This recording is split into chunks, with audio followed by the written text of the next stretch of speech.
The Book of Ecclesiastes. Ecclesiastes, chapter 1. The words of the teacher, son of David, king of Jerusalem.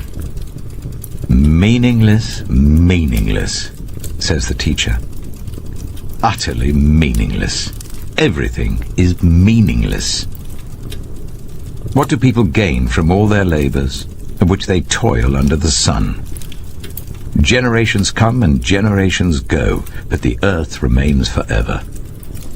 The sun rises and the sun sets, and hurries back to where it rises. The wind blows to the south and turns to the north. Round and round it goes, ever returning on its course. All streams flow into the sea, yet the sea is never full. To the place the streams come from, there they return again. All things are wearisome, more than one can say. The eye never has enough of seeing, nor the ear its fill of hearing. What has been will be again. What has been done will be done again. There is nothing new under the sun. Is there anything of which one can say, "Look, this is something new"? It was here already long ago. It was here before our time. No one remembers the former generations, and even those yet to come will not be remembered by those who follow them.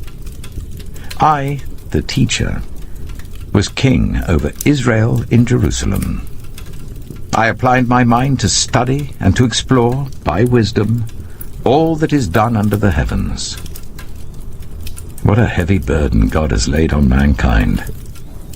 I have seen all the things that are done under the sun. All of them are meaningless, a chasing after the wind.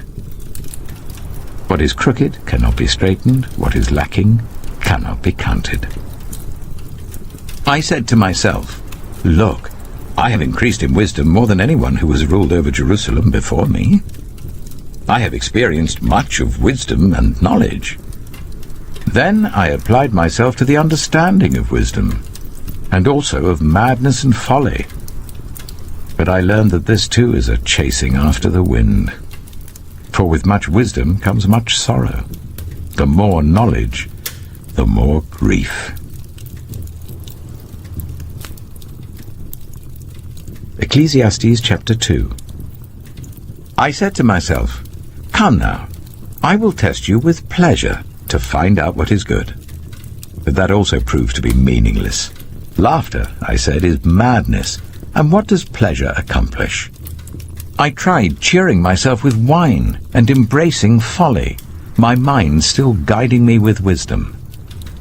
I wanted to see what was good for people to do under the heavens during the few days of their lives. I undertook great projects. I built houses for myself and planted vineyards. I made gardens and parks and planted all kinds of fruit trees in them. I made reservoirs to water groves of flourishing trees. I bought male and female slaves and had other slaves who were born in my house. I also owned more herds and flocks than anyone in Jerusalem before me. I amassed silver and gold for myself and the treasure of kings and provinces. I acquired male and female singers and a harem as well, the delights of a man's heart. I became greater by far than anyone in Jerusalem before me. In all this, my wisdom stayed with me. I denied myself nothing my eyes desired. I refused my heart no pleasure. My heart took delight in all my labor, and this was the reward for all my toil. Yet when I surveyed all that my hands had done and what I had toiled to achieve, everything was meaningless, a chasing after the wind. Nothing was gained under the sun. Then I turned my thoughts to consider wisdom, and also madness and folly. What more can the king's successor do than what has already been done? I saw that wisdom is better than folly, just as light is better than darkness. The wise have eyes in their heads, while the fool walks in the darkness. But I came to realize that the same fate overtakes them both.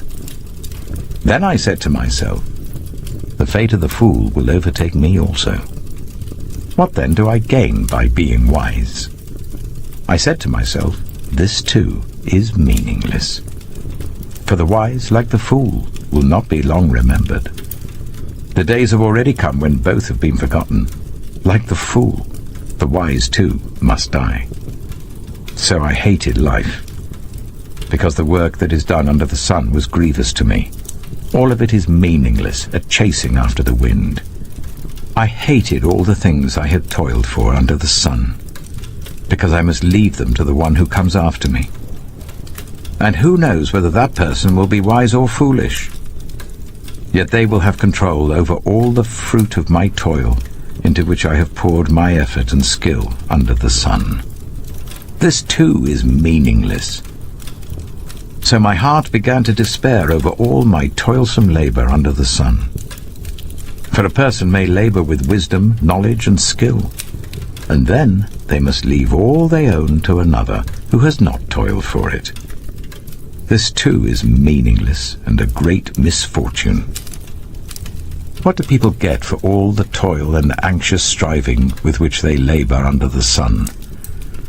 All their days their work is grief and pain. Even at night their minds do not rest. This too is meaningless. A person can do nothing better than to eat and drink and find satisfaction in their own toil. This too, I see, is from the hand of God, for without him who can eat or find enjoyment?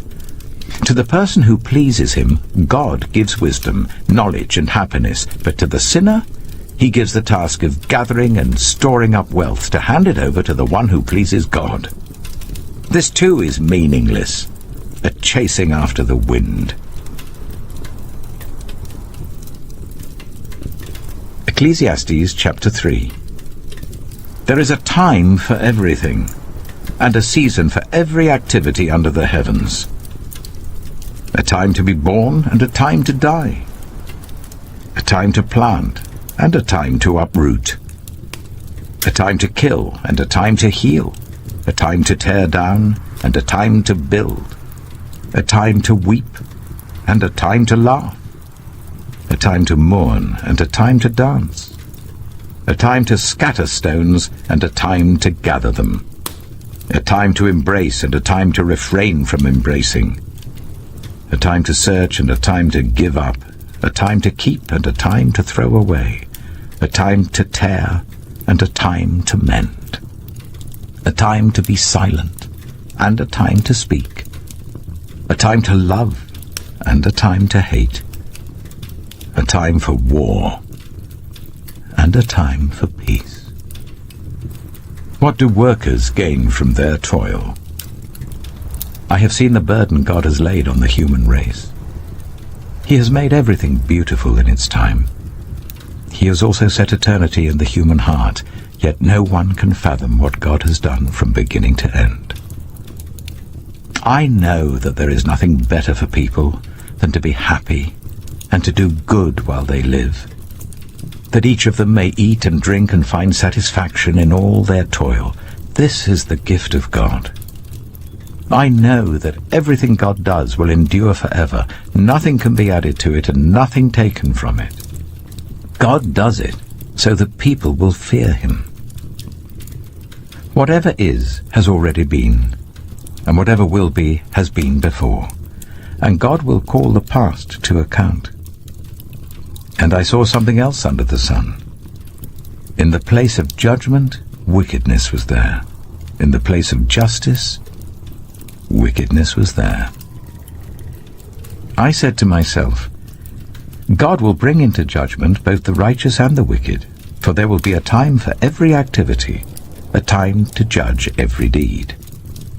I also said to myself, as for humans, God tests them, so that they may see that they are like the animals.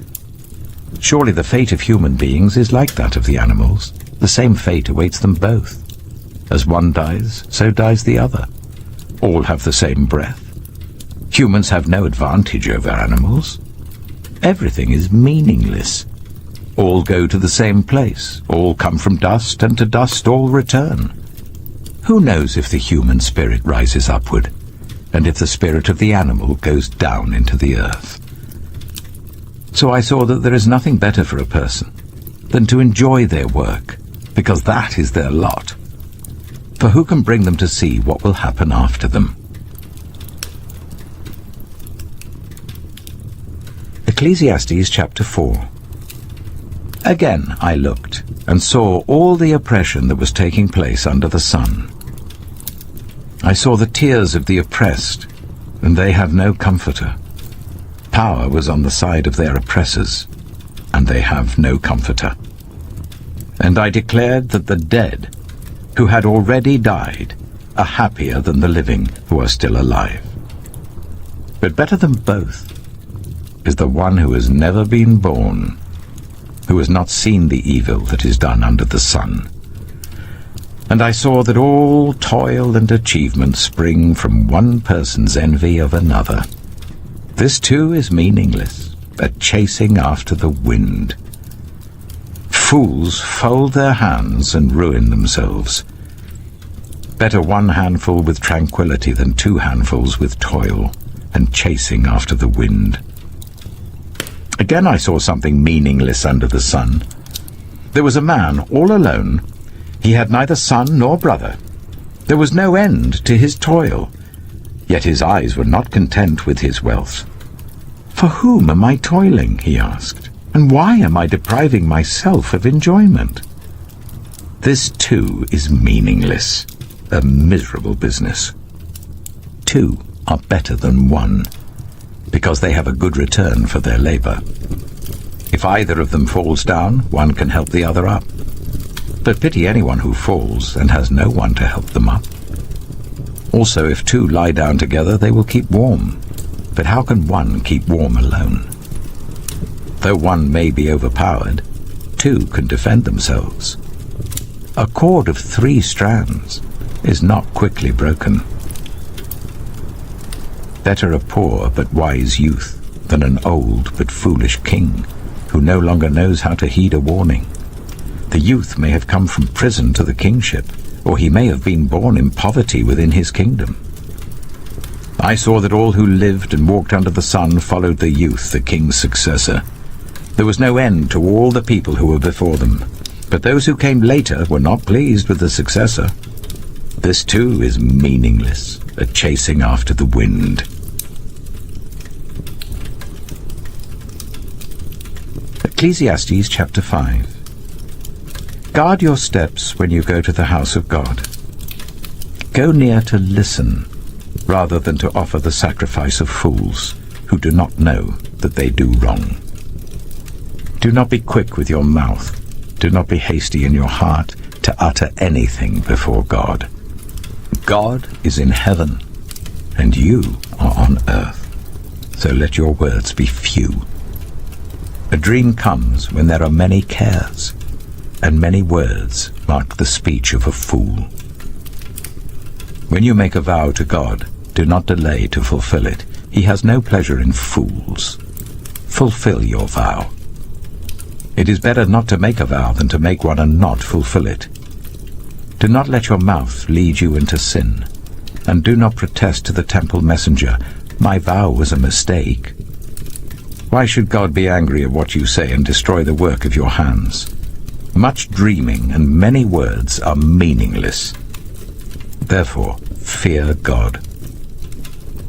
If you see the poor oppressed in a district, and justice and rights denied, do not be surprised at such things, for one official is eyed by a higher one, and over them both are others higher still. The increase from the land is taken by all. The king himself profits from the fields. Whoever loves money never has enough. Whoever loves wealth is never satisfied with their income. This too is meaningless. As goods increase, so do those who consume them.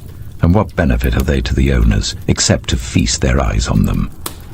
The sleep of a laborer is sweet, whether they eat little or much. But as for the rich, their abundance permits them no sleep. I have seen a grievous evil under the sun. Wealth hoarded to the harm of its owners, or wealth lost through some misfortune, so that when they have children there is nothing left for them to inherit. Everyone comes naked from their mother's womb, and as everyone comes, so they depart. They take nothing from their toil that they can carry in their hands. This too is a grievous evil. As everyone comes, so they depart. And what do they gain, since they toil for the wind? All their days they eat in darkness with great frustration, affliction, and anger. This is what I have observed to be good, that it is appropriate for a person to eat, to drink, and to find satisfaction in their toilsome labor under the sun during the few days of life God has given them, for this is their lot. Moreover, when God gives someone wealth and possessions and the ability to enjoy them, to accept their lot and be happy in their toil, this is a gift of God. They seldom reflect on the days of their life because God keeps them occupied with gladness of heart. Ecclesiastes chapter 6. I have seen another evil under the sun, and it weighs heavily on mankind. God gives some people wealth, possessions, and honor, so that they lack nothing their hearts desire. But God does not grant them the ability to enjoy them, and strangers enjoy them instead. This is meaningless, a grievous evil. A man may have 100 children and live many years, yet no matter how long he lives, if he cannot enjoy his prosperity and does not receive proper burial, I say that a stillborn child is better off than he. It comes without meaning, it departs in darkness, and in darkness its name is shrouded. Though it never saw the sun or knew anything, it has more rest than does that man, even if he lives 1,000 years twice over, but fails to enjoy his prosperity. Do not all go to the same place. Everyone's toil is for their mouth, and yet their appetite is never satisfied. What advantage have the wise over fools? What do the poor gain by knowing how to conduct themselves before others? Better what the eye sees than the roving of the appetite. This too is meaningless, a chasing after the wind. Whatever exists has already been named, and what humanity is has been known. No one can contend with someone who is stronger. The more the words, the less the meaning. And how does that profit anyone? For who knows what is good for a person in life during the few and meaningless days they pass through like a shadow? Who can tell them what will happen under the sun after they are gone? Ecclesiastes chapter 7. A good name is better than fine perfume, and the day of death better than the day of birth. It is better to go to a house of mourning than to go to a house of feasting, for death is the destiny of everyone. The living should take this to heart. Frustration is better than laughter, because a sad face is good for the heart. The heart of the wise is in the house of mourning, but the heart of fools is in the house of pleasure. It is better to heed the rebuke of a wise person than to listen to the song of fools. Like the crackling of thorns under the pot, so is the laughter of fools. This too is meaningless. Extortion turns a wise person into a fool, and a bribe corrupts the heart. The end of a matter is better than its beginning, and patience is better than pride. Do not be quickly provoked in your spirit, for anger resides in the lap of fools. Do not say, "Why were the old days better than these?" For it's not wise to ask such questions. Wisdom, like an inheritance, is a good thing and benefits those who see the sun. Wisdom is a shelter, as money is a shelter, but the advantage of knowledge is this: wisdom preserves those who have it. Consider what God has done. Who can straighten what he has made crooked? When times are good, be happy. But when times are bad, consider this: God has made the one as well as the other. Therefore no one can discover anything about their future. In this meaningless life of mine, I have seen both of these, the righteous perishing in their righteousness, and the wicked living long in their wickedness. Do not be over-righteous, neither be over-wise. Why destroy yourself? Do not be over-wicked, and do not be a fool. Why die before your time? It is good to grasp the one and not let go of the other. Whoever fears God will avoid all extremes. Wisdom makes one wise person more powerful than 10 rulers in a city. Indeed, there is no one on earth who is righteous, no one who does what is right and never sins. Do not pay attention to every word people say, or you may hear your servant cursing you. For you know in your heart that many times you yourself have cursed others. All this I tested by wisdom, and I said, I am determined to be wise, but this was beyond me. Whatever exists is far off and most profound. Who can discover it? So I turned my mind to understand, to investigate, and to search out wisdom and the scheme of things, and to understand the stupidity of wickedness and the madness of folly. I find more bitter than death the woman who is a snare, whose heart is a trap and whose hands are chains. The man who pleases God will escape her, but the sinner she will ensnare. Look, says the teacher, this is what I have discovered. Adding one thing to another to discover the scheme of things, while I was still searching but not finding, I found one upright man among 1,000, but not one upright woman among them all. This only have I found. God created mankind upright, but they have gone in search of many schemes. Ecclesiastes chapter 8. Who is like the wise? Who knows the explanation of things? A person's wisdom brightens their face and changes its hard appearance. Obey the king's command, I say, because you took an oath before God. Do not be in a hurry to leave the king's presence. Do not stand up for a bad cause, for he will do whatever he pleases. Since a king's word is supreme, who can say to him, "What are you doing?" Whoever obeys his command will come to no harm, and the wise heart will know the proper time and procedure.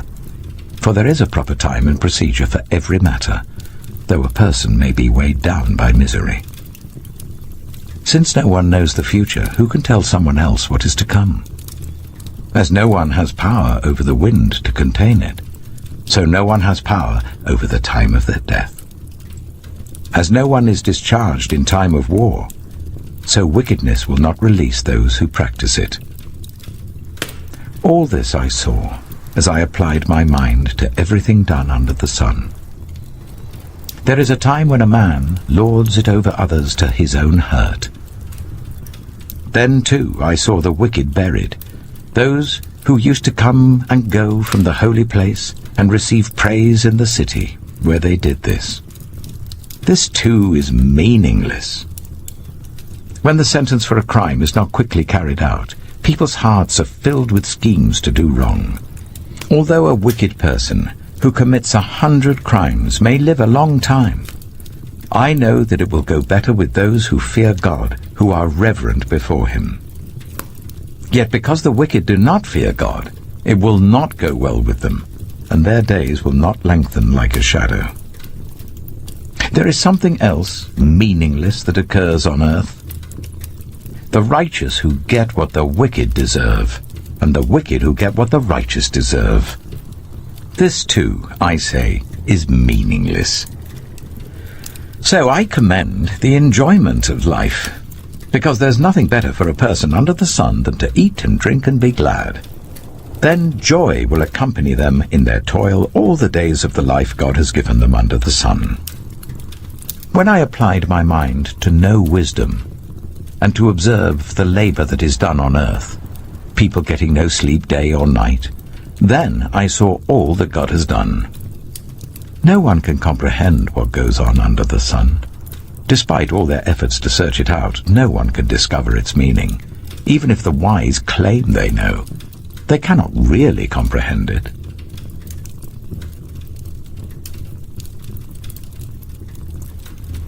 Ecclesiastes chapter 9. So I reflected on all this, and concluded that the righteous and the wise, and what they do, are in God's hands. But no one knows whether love or hate awaits them.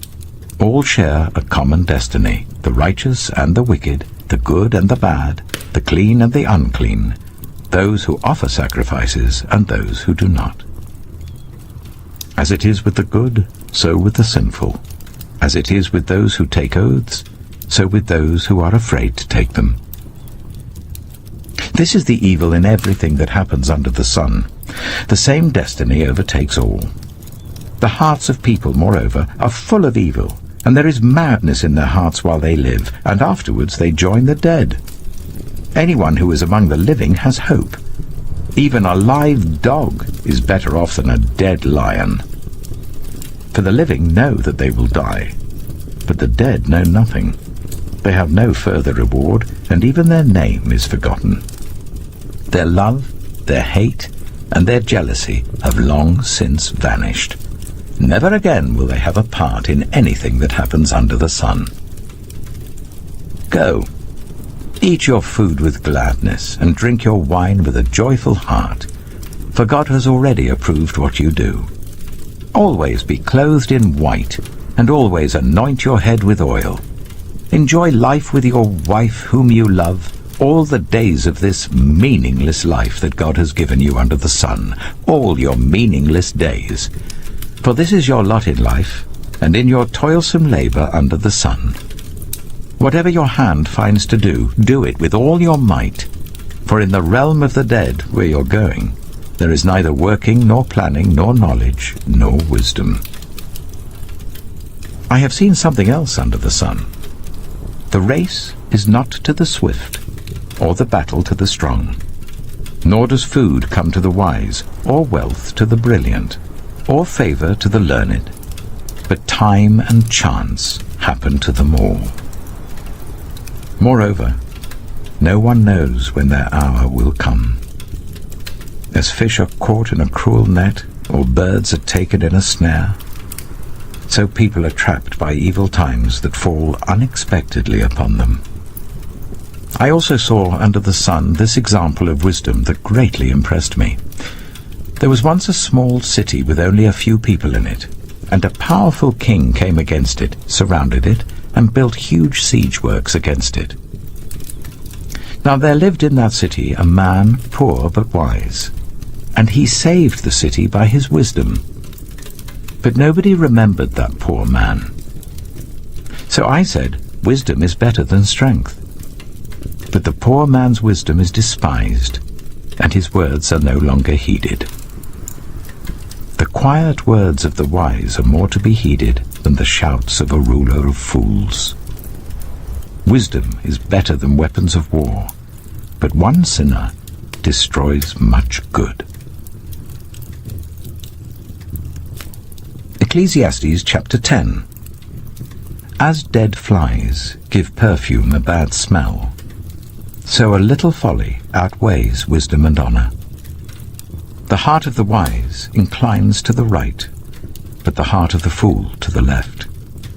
Even as fools walk along the road, they lack sense and show everyone how stupid they are. If a ruler's anger rises against you, do not leave your post. Calmness can lay great offenses to rest. There is an evil I have seen under the sun, the sort of error that arises from a ruler. Fools are put in many high positions, while the rich occupy the low ones. I have seen slaves on horseback, while princes go on foot like slaves. Whoever digs a pit may fall into it. Whoever breaks through a wall may be bitten by a snake.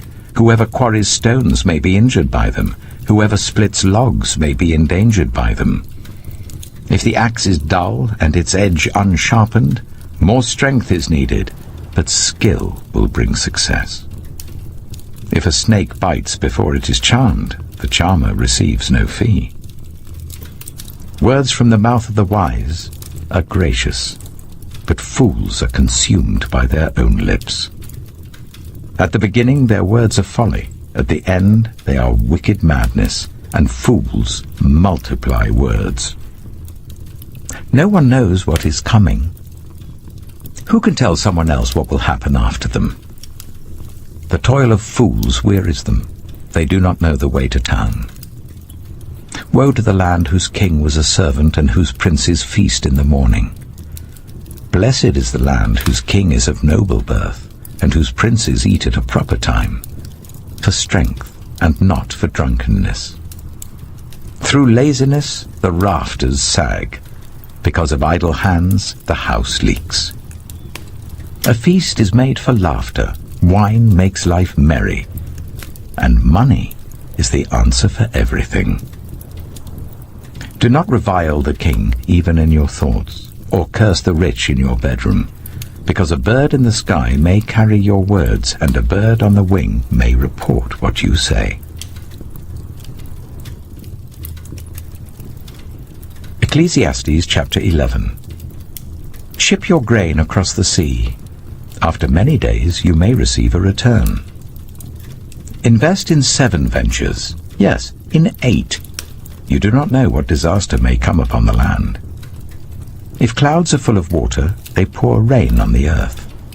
Whether a tree falls to the south or to the north, in the place where it falls, there it will lie. Whoever watches the wind will not plant. Whoever looks at the clouds will not reap. As you do not know the path of the wind or how the body is formed in a mother's womb, so you cannot understand the work of God, the maker of all things. Sow your seed in the morning, and at evening let your hands not be idle. For you do not know which will succeed, whether this or that, or whether both will do equally well. Light is sweet, and it pleases the eyes to see the sun. However many years anyone may live, let them enjoy them all. But let them remember the days of darkness, for there will be many. Everything to come is meaningless. You, who are young, be happy while you are young, and let your heart give you joy in the days of your youth. Follow the ways of your heart, and whatever your eyes see. But know that for all these things God will bring you into judgment. So then, banish anxiety from your heart, and cast off the troubles of your body, for youth and vigor are meaningless. Ecclesiastes chapter 12. Remember your Creator in the days of your youth, before the days of trouble come, and the years approach when you will say, I find no pleasure in them. Before the sun and the light and the moon and the stars grow dark, and the clouds return after the rain, when the keepers of the house tremble and the strong men stoop, when the grinders cease because they are few, and those looking through the windows grow dim, when the doors to the street are closed, and the sound of grinding fades, when people rise up at the sound of birds, but all their songs grow faint, when people are afraid of heights and of dangers in the streets, when the almond tree blossoms and the grasshopper drags itself along, and desire no longer is stirred. Then people go to their eternal home, and mourners go about the streets. Remember him, before the silver cord is severed, and the golden bowl is broken, before the pitcher is shattered at the spring, and the wheel broken at the well, and the dust returns to the ground it came from, and the spirit returns to God who gave it. Meaningless, meaningless, says the teacher. Everything is meaningless. Not only was the teacher wise, but also he imparted knowledge to the people. He pondered and searched out and set in order many proverbs. The teacher searched to find just the right words, and what he wrote was upright and true. The words of the wise are like goads, their collected sayings like firmly embedded nails given by one shepherd. Be warned, my son, of anything in addition to them.